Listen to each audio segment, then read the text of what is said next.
அன்பானவர்களே, அன்பு வணக்கங்கள். நான் எங்கு சென்றாலும்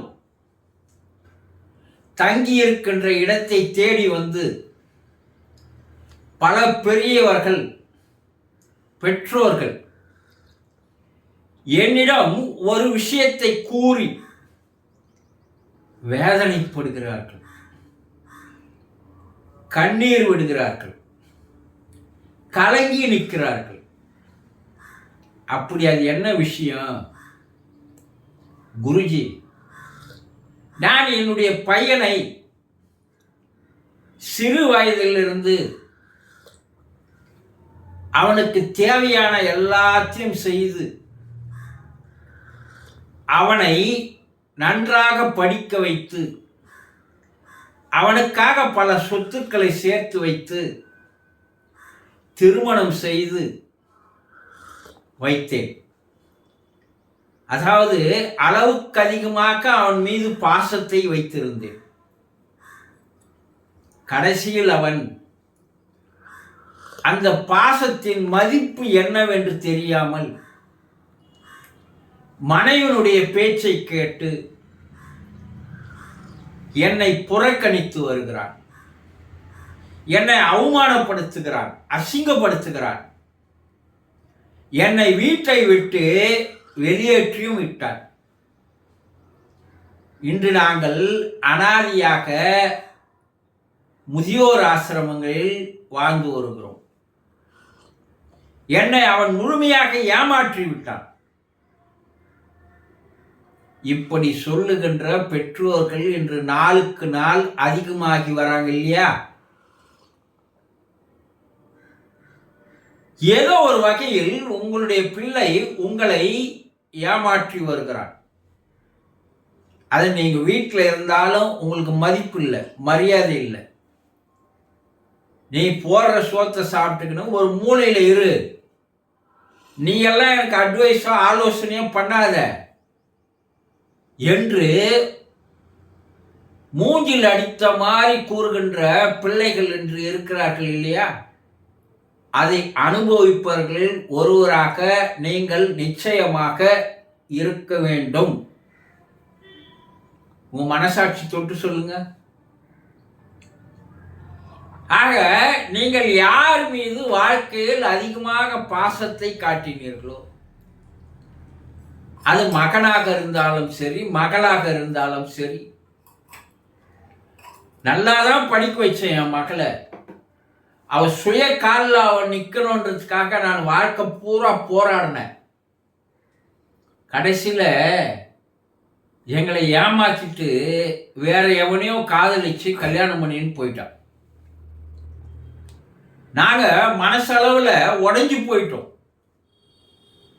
நம்ம இந்த பிள்ளைகள் மீது, பெண் மீது பாசம் வைத்தது தவறா? அது ஏழையா இருந்தாலும் சரி, பணக்காரனாக இருந்தாலும் சரி, அன்றாட காட்சி. அவன் கூட தன்னுடைய பிள்ளை பெண்ணை காக்கைக்கு தன் குஞ்சு பொன் குஞ்சு என்பது போலதான் வளர்க்கிறார்கள். ஆனால் வாழ்க்கையில் கடைசியில் அவர்களால் ஏமாற்றப்படுகிறார்கள், ஏமாந்து போறீங்க இல்லையா? இது ஒரு பக்கம். நீங்க யாரையோ நேசிக்கிறீர்கள், உண்மையான அன்பு செலுத்துகிறீர்கள். அது காதலில் இருக்கின்ற காதலன், காதலி. நீங்க அளவுக்கு அதிகமான அன்பு வைத்திருக்கிறீர்கள். அது ஆணாக இருந்தால் பெண் மீது, பெண்ணாக இருந்தால் ஆண் மீது. ஆனால் ஒரு காலகட்டத்தில்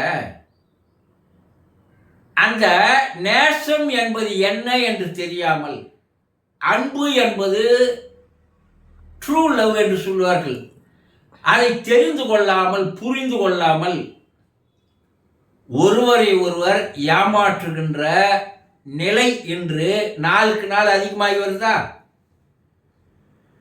நான் என்ன தப்பு செய்தனே தெரியல. அவளுக்கு எல்லாத்தையும் வாங்கி கொடுத்தேன். அவளை கண்ணுடைய உள்ள வச்சு நான் பாதுகாத்தேன். கடைசியில் அவ வேற எவனையோ லவ் பண்ண போயிட்டாலே என்று மனம் உடைஞ்சு போகின்ற ஆண்கள் அதிகம். அதே நிலையில் பெண்களும் இருக்கிறீங்க. இந்த பாசம் நேசம் எல்லாம் வேஷமாக மாறி வருகிறது. ஒரு திரைப்பட பாடல் இருக்கு, வாழ்க்கையே வேஷம், இதில் பாசம் என்ன பந்தம் என்ன என்று ஒரு பாடல் இருக்கு. அதை அனுபவித்தவர்களால் தான் எழுதியிருக்க முடியும் இல்லையா? அப்ப நீங்கள் நாளை ஏமாறப் போகிறீர்கள் என்று தெரிந்தாலும் கூட, தெரியாமல் இருந்தாலும் கூட, அது பிள்ளைகள் மீது, பெண்கள் மீது, அண்ணன் தம்பி மீது, அக்கா தங்கச்சி மீது அளவுக்கு அதிகமாக பாசத்தை, நேசத்தை, அன்பை வைத்து என்னதான் நீங்க செய்து வந்தாலும் கூட கடைசியில் நீங்கள் ஏமாற்றத்திற்கு உள்ளாக போவது நிச்சயம் என்பதை இப்போதாவது புரிந்து கொள்ளுங்கள். முதியோர் இல்லத்தில் போய் பார்த்தீங்கன்னா ஒவ்வொரு தாய் தந்தை அவர்கள் படுகின்ற வேதனை, இந்த நரக வேதனையில கூட கொடுமையான வேதனையா இருக்கு. ஏன்னா இன்றைய பிள்ளைகளுக்கும் சரி, பெண்களுக்கும் சரி, தாய் தந்தையினுடைய உழைப்பு, அர்ப்பணிப்பு, அன்பு, நேசம், பாசம், இது எதையுமே தெரிந்து கொள்ளாத, புரிந்து கொள்ளாத, மதிப்பு தெரியாத நிலையில்தான் இன்றைய காலகட்டத்தில் பிள்ளைகள், பெண்கள், காதலன், காதலிகள் வாழ்ந்து வருகிறார்கள். இப்போதாவது புரிந்து கொண்டீர்களானால், விழித்துக் கொண்டீர்களானால், தன்னுடைய கடமை என்னவோ அதோடு செய்துவிட்டு அமைதியாக இருந்தால் வயதான காலத்தில் இந்த ஏமாற்றத்தை தாக்கு பிடிக்கின்ற மன வலிமை நிச்சயமாக உங்களுக்கு கிடைக்கும். யாரையும் எதிர்பார்த்து வாழாதீங்க. உங்களை நீங்கள் நம்பி உங்களுடைய வாழ்க்கையை கடைசி வரைக்கும் யாருடைய எதிர்பார்ப்பு இல்லாமல் வாழ கற்றுக்கொண்டிருக்கலையானால்